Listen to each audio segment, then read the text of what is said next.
역사상 가장 큰 10가지 비즈니스 실수. 쉽게 저지를 수 있는 실수로 수백만 달러를 잃었습니다. 지락스는 순진함으로 인해 젊은 스티브 잡즈가 21세기 최고의 기술 발명품을 모방하게 했고, 많은 사람이 구글의 초창기의 다니오라고 말했습니다. 다음은 글로벌 기업의 파산으로 이어진 나쁜 결정으로 인해 수백만 달러 또는 수십억 달러의 손실을 초래한 사업 실수입니다. 이는 경고 이야기이며 다른 사람들이 내린 끔찍한 결정과 그에 따른 결과에 대한 실제 사례입니다.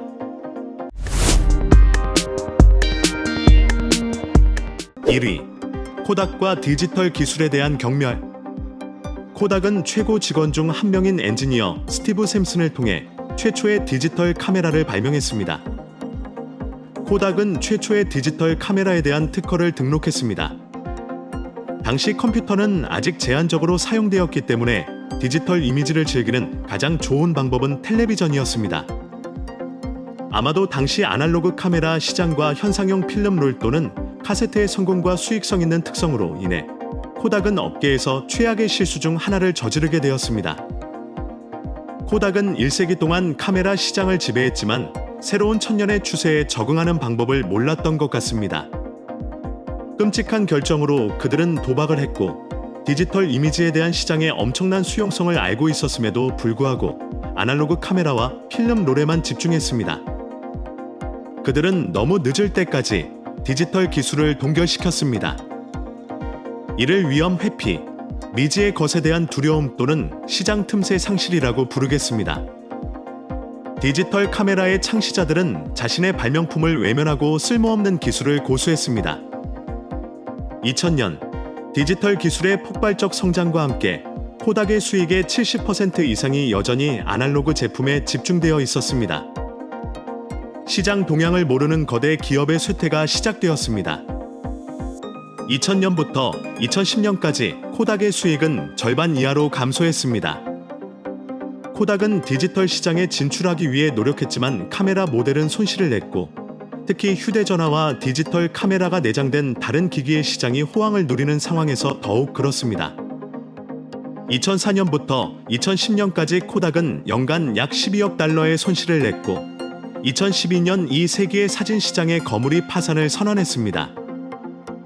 비즈니스 세계에서 가장 분명한 교훈은 리더라 하더라도 시장의 동향에 주의를 기울여야 한다는 것입니다. 2위, 익사이는 1999년에 100만 달러의 구글을 매각했습니다. 1999년, 글로벌 인터넷 붐이 일었던 해에 세계의 검색 엔진이 시장을 지배했습니다. 야후, 익사잇, 알타비스타였습니다. 구글은 대기업에 비하면 아직 아기였습니다. 그때 26세였던 내리 페이지는 구글의 익사일의 대기업을 단 100만 달러에 제한할 정도였습니다. 익사일의 조어지 벨은 그 금액이 익사잇 자산의 1%에 불과했기 때문에 이 거래에 매우 만족했습니다. 젊은 내리 페이지가 거래를 성사시키려면 익사잇과 전체 검색 엔진 알고리즘을 구글의 교로 바꿔야 한다고 요구할 때까지 말입니다. 벨은 거부했습니다. 그는 페이지의 요구가 너무 많은 요구라고 생각했습니다. 그것은 당시 세계에서 두 번째로 큰 인터넷 검색 엔진의 종말의 시작이었습니다. 익사잇는 2004년에 에스크점컴에 인수되었고, 지금은 시장 점유율이 겨우 0.5%에 불과합니다. 구글은 오늘날 인터넷의 거인이며, 구글은 하루에 무려 15억 건의 검색을 처리하고 글로벌 검색 시장의 90% 이상을 소유하고 있으며, 다른 매우 수익성 있는 사업을 소유하고 있습니다. 내리 페이지는 현재 세계에서 9번째로 부유한 사람입니다. 구글은 대차대조표에 약 2조 달러의 자산을 보유하고 있습니다. 이는 베리 페이지에게 지불해야 할 금액의 1000배입니다. 패러다임 마비, 변화에 대한 두려움. 3위, 새로운 코카콜라. 탄산음료 대기업은 거의 자살을 시도했습니다. 펩시 챌린지라는 펩시의 성공적인 캠페인에 직면한 코카콜라 임원진은 불안 상태에 빠져 음료를 갑작스럽게 변경하게 되었습니다. 뉴코크는 100년 이상 코카콜라의 맛에 대한 최초이자 아마도 유일한 주요 변경 사항이었습니다. 실험실 화학자들은 유명한 칵테일을 미묘하게 변경하라는 명령을 받았으며, 이는 청량 음료의 비밀 기지의 변화를 가져왔고 일반적인 설탕도 옥수수 시럽으로 대체되었습니다. 광고와 이미지 변경에 막대한 비용을 투자한 뉴코크는 1985년 4월 미국 선반에 등장했습니다. 냉검 테스트에서 새로운 맛이 원래 레시피에 대한 60% 이상을 차지했음에도 불구하고 처음에는 큰 성공처럼 보였지만 몇 주 만에 완전한 재앙으로 바뀌었습니다. 분노한 소비자의 수천 통의 편지, 신문 사설에 실린 수백 개의 부정적인 리뷰, 심지어 거리 시위로 인해 뉴코크는 몇 주 만에 선반에서 사라졌습니다. 몇 달간의 이례적인 혼란 끝에 코카콜라 경영진은 뉴코크의 종식을 발표해야 했고 코카콜라 클래식이라는 이름으로 출시된 원래 레시피는 훨씬 더 비쌌을 수도 있었습니다. 코카콜라 경영진은 제때 의도를 철회하고 소비자의 용서를 얻었습니다. 뉴코크가 추가 제품으로 점진적으로 출시되었다면 시장은 그 선택을 거부하지 않았을 것입니다. 교훈은 간단합니다. 이미지와 제품의 변화는 그렇게 갑작스럽거나 극적일 수 없습니다. 4위, 다임러 벤츠와 크라이슬러의 합병.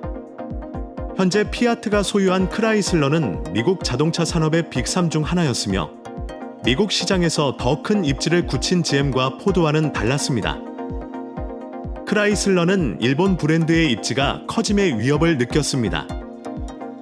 메르세데스 벤츠 라인을 소유한 독일 기업인 다임러 벤츠는 이 상황에서 기회를 보고 1998년에 무려 360억 달러의 크라이슬러와 합병을 제안하기로 결정했습니다. 다임러 크라이슬러는 부상하여 세계에서 세 번째로 큰 자동차 기업이 되었습니다. 두 기업의 비전은 간단했습니다. 글로벌 입지를 확보하고 글로벌 매출의 일부를 유지하는 것입니다. 그러나 이 전략은 예상한 성과를 거두지 못했습니다. 합병 후 7년이 지나서도 크라이슬러의 수입은 합병된 기업의 10%에 불과했습니다. 2007년 초 다임러 벤츠는 크라이슬러에서 분리하여 지분의 80%를 서버러스라는 사모펀드에 단 74억 유로에 매각하기로 결정했습니다. 합병 후 크라이슬러에 매각하면서 다임러 벤츠는 100억 달러가 넘는 손실을 입었는데 다행히 두 회사 모두 이 큰 타격을 극복할 수 있었습니다. 5위, 블록버스터는 넷플릭스를 인수하여 자사 서비스 중 하나로 제공할 수 있었습니다. 모든 사람이 오래된 바이스 카세트에 담긴 영화를 기억하거나 들어봤을 것입니다. 극장에서 상영되는 영화는 비디오 카세트 형식으로 약 $20입니다. 90년대 중반의 큰 해결책은 블록버스터 비디오와 같은 영화 대여점이었습니다. 블록버스터 비디오는 1985년부터 1990년대까지 거의 전 세계적으로 번창한 제국이었습니다. 2000년경 리드 헤이스팅즈와 신생 온라인 스트리밍 서비스 넷플릭스의 다른 임원들은 블록버스터의 파트너십에 대해 접근했습니다. 헤이스팅즈와 그의 파트너들은 블록버스터의 온라인 및 유통 사업을 운영할 것을 제안했고 그들은 넷플릭스를 서비스의 일부로 제공할 것입니다. 거래는 무산되었고 헤이스팅즈의 말에 따르면 블록버스터 임원들은 그가 이사회를 떠날 때 큰 소리로 웃었습니다. 우리는 모두 그 이야기가 어떻게 끝나는지 알고 있습니다. 블록버스터는 2002년과 2005년 사이의 DVD 가격 전쟁으로 인한 엄청난 위협에 대처할 수 없었고 불법 복제의 강력한 침투와 이미 널리 퍼진 구독형 TV 산업과 넷플릭스가 제공하는 웹 형식을 선호하는 시장에 대처할 수 없었습니다. 2005년에 넷플릭스는 미국에서만 이미 100만 명의 가입자를 돌파했고 블록버스터는 필사적으로 블록버스터 토탈 억세스라는 하이브리드 온라인 대여 형식을 출시했습니다. 그것은 넷플릭스의 그림자였습니다. 블록버스터의 새로운 사이트에서 세븐일레븐에서 온짐 키즈는 시장 점유율 손실을 메우고 경쟁자와 동등해지려고 노력했습니다. 키즈는 디지털 전략을 무시하고 여전히 수익을 내는 실제 매장을 늘리려고 노력했으며 비디오 게임 대여로 사업을 재시작했습니다. 나쁜 결정이었습니다. 2010년 9월 블록버스터 비디오는 파산을 선언했고 넷플릭스는 자체 콘텐츠를 제작했을 뿐만 아니라 전 세계적으로 2억 5천만 명 이상의 가입자를 확보했으며 번영하고 변화의 개방적인 회사가 되었습니다. 6위, 노키아와 안드로이드 운영체제에 대한 경멸. 노키아는 기술 붐이 일어나기 전부터 가장 유명한 브랜드 중 하나였습니다. 이 세기의 천몇 년 동안과 2007년까지 노키아는 글로벌 모바일폰 시장 점유율의 40%를 차지했습니다. 오늘날 노키아는 10년 전에 유명해진 스타의 매우 우울한 그림자일 뿐이며 그 몰락은 아마도 지난 10년 중반의 안씨가 당시 노키아 부사장이었던 바뇨키는 노키아가 자체 신비한 시스템에서 훌륭한 지원을 받고 있다고 생각했기 때문에 안드로이드 운영체제의 등을 돌렸습니다. 애플이 2007년에 아이폰을 출시했을 때 노키아 임원진은 큰 위협을 깨닫고 두 가지 전략을 시도했습니다. 하나는 신비안을 현대화하는 것이고 다른 하나는 미고라고 불리는 새로운 운영체제를 만드는 것입니다. 유감스럽게도 두 팀 모두 내부 갈등, 분열, 관료주의 및 느림없이 일하는데 이는 기술 세계에서 비싼 대가를 치르는 것입니다. 노키아는 항상 해결책을 가지고 있었습니다. 안드로이드와 같은 오픈소스 운영체제에 베팅하는 것이었지만 이 옵션은 거부되었습니다. 바뇨키의 대답은 우리는 겨울에 오줌을 누워서 몸을 따뜻하게 유지합니다. 내부 개발에 베팅하는 것이었습니다. 연간 약 50억 달러의 손실을 입으면서 단순한 자존심 때문에 이 전설적인 기술 거대 기업은 거의 존속할 뻔했습니다. 7위. 야후는 구글과 페이스북이 막 사업을 시작했을 때 인수 기회를 놓쳤습니다. 야후는 초창기에 지배적인 인터넷 거대 기업이었지만 일련의 잘못된 사업 결정의 희생양이기도 했습니다. 이 기업은 결국 구글에 인수된 선구적인 웹 광고 스타트업 더블클릭을 인수할 수도 있었습니다. 또한 초기에는 구글 자체와 페이스북까지 인수할 수도 있었습니다. 레리 페이지는 야후에 구글을 출시하기 위한 자금을 요청했지만 야후는 거부했습니다. 큰 실수였습니다. 2002년에 야후와 구글은 협상에서 다시 만났습니다. 야후는 구글을 인수하기 위해 30억 달러를 제안했습니다. 구글은 50억 달러를 요청했지만 합의에 이르지 못했습니다. 야후는 웹 검색 엔진을 폐기한 반면 구글은 더욱 강력한 검색 엔진을 개발했습니다. 2006년에 야후는 마크 저커버그가 100만 달러를 요청하자 페이스북을 떠나게 했고 야후 경영진은 100만 달러에 동의했습니다. 2008년에 구글은 당시 야후가 인수를 거부했던 회사인 더블클릭을 인수하여 웹 광고 경영에서 큰 도약을 이루었습니다. 마지막으로 2008년에 마이크로소프트는 야후를 400억 달러가 조금 넘는 가격에 인수하겠다고 제안했습니다. 경영진은 낮은 제안이라고 생각하여 거부했습니다. 1년 후, 야후는 자사의 빈 검색 엔진을 사용하기 위해 마이크로소프트의 비용을 지불하고 자체 검색 엔진을 포기했습니다. 2017년, 버라이전 미디어는 야후의 잔재를 44억 8천만 달러에 매수했고 야후 저펜 자회사와 알리바바의 일부 지분은 알테버로 이전되었습니다. 8위. 제록스와 애플에 제공한 기술로 인한 실수. 역사상 가장 큰 사업적 실수는 제록스의 선의와 과신으로 인한 것입니다. 복사기 및 인쇄 토너 시장에서 세계적 선두 주자인 미국 기업 제록스는 전통적으로 연구개발 활동으로 두각을 나타냈습니다. 제록스는 1970년대에 전례 없는 거대 기업이 될 수도 있었습니다.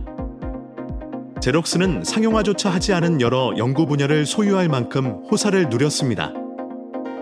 그중 몇 가지는 당시로서는 매우 진보된 전설적인 제록스 알토 개인용 컴퓨터와 이후 컴퓨터 시스템의 전신인 그래픽 사용자 인터페이스의 창조와 개발이었습니다.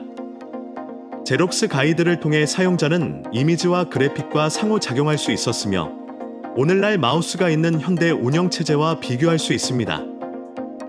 1979년 제록스는 주식 100만 달러를 받는 대가로 애플의 3일간의 시설 방문을 허락했습니다.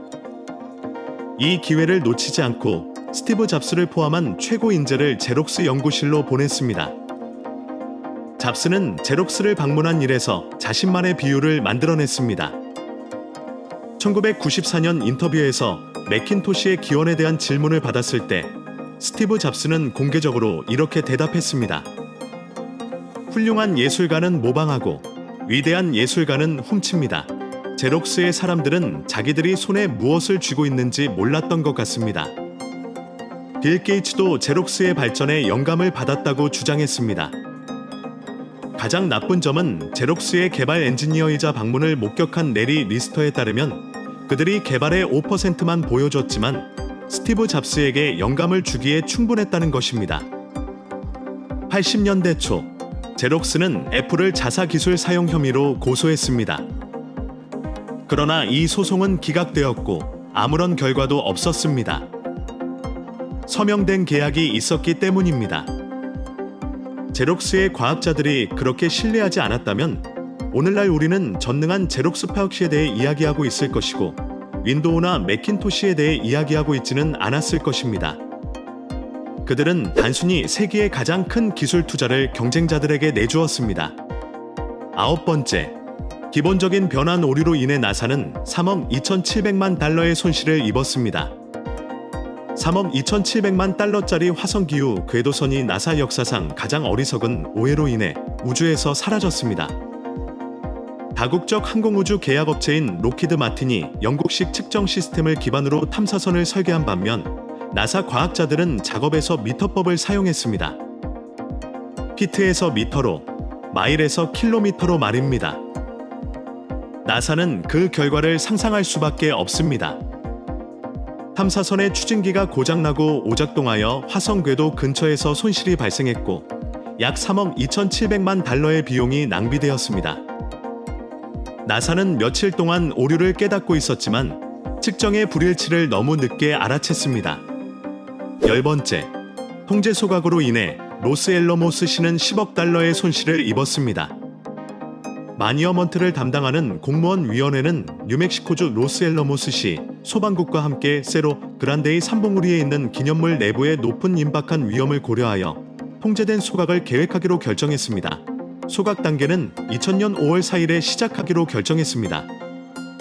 침엽수의 높은 농도, 극심한 가뭄, 완전히 이례적인 바람으로 인해 재난이 발생했습니다. 4일 이내에 팀은 불길을 제어할 수 없었고 예방선을 넘었습니다. 로스앨러모스 시와 산타클라라 마을은 대피해야 했습니다. 약 400가구가 재산을 잃었고 1000에이커가 파괴되었습니다. 인명피해는 기록되지 않았습니다. 그러나 미국 회계감사원에 따르면 피해액은 10억 달러가 조금 넘는 것으로 추산되었습니다.